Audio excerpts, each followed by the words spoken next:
নমস্কার বন্ধুরা, সবাই কেমন আছেন? হোম কুক ইন্দ্রা ব্লগে আজকে আমি একদম নিরামিষি ফুলকপি আলুর তৈরি করে দেখাচ্ছি।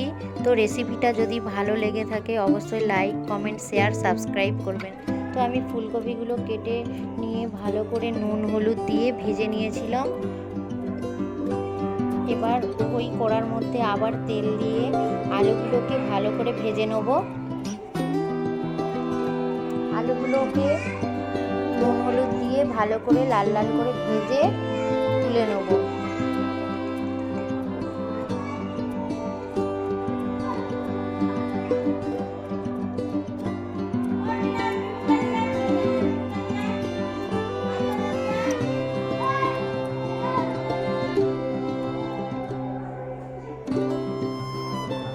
এই নিরামিষি ফুলকপিটা আপনারাও বাড়িতে বানিয়ে খাবেন, অবশ্যই সুন্দর লাগবে।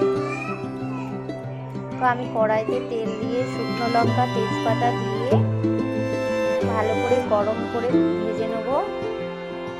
যতক্ষণ না লঙ্কাটা ভালো করে ভাজা হচ্ছে আমি ভেজে এরপরে আমি টমেটো কুচি, আদা জিরে বাটা দিয়ে ভালো করে মশলাটা কষিয়ে নেব। টমেটোটা নিরামিষের জন্য একটু বেশি পরিমাণে লাগবে, তো এখানে টমেটোটা বেশি করে দিলে সবজিটার টেস্টটা ভালো হয়।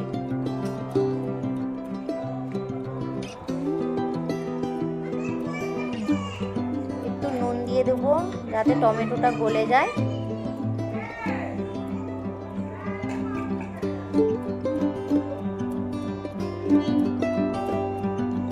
এরপরে আমি এক এক করে সব মশলাগুলো দিয়ে দেবো। এখানে আদাটা ভাজা ভাজা হয়ে গেলে এবারে আমি এর মধ্যে হলুদ গুঁড়ো, লঙ্কা গুঁড়ো, জিরের গুঁড়ো, ধনের গুঁড়ো দিয়ে স্বাদ মতো চিনি দিয়ে আমি ভালো করে মশলাটা কষে নেব।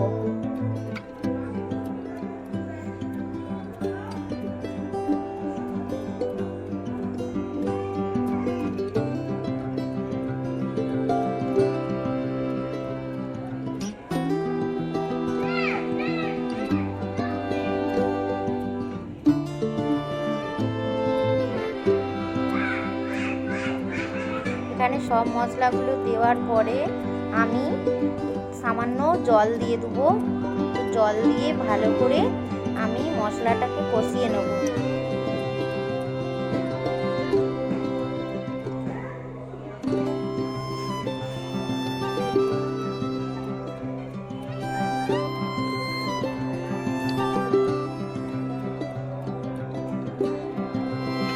মশলাটা কষানোর পরে আমি আলুগুলোকে দিয়ে মশলার মধ্যে ভালো করে কষে নেব।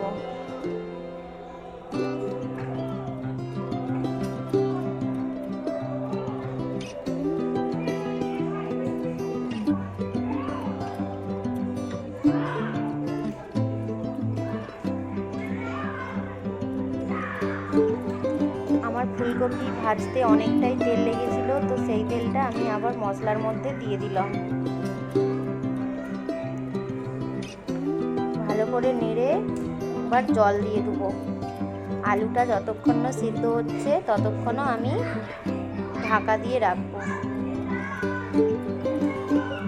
মিডিয়াম টু লো আঁচে রাখবো।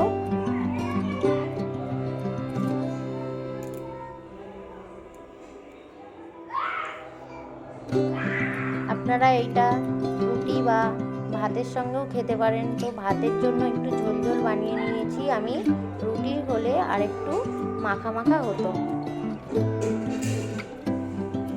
তো এখানে আমার ফুলকপি আলু ঝোল একদম রেডি হয়ে গেছে। দেখুন, সবাই বলবেন কেমন হয়েছে। যদি ভালো লাগে অবশ্যই লাইক, কমেন্ট, শেয়ার, সাবস্ক্রাইব করবেন।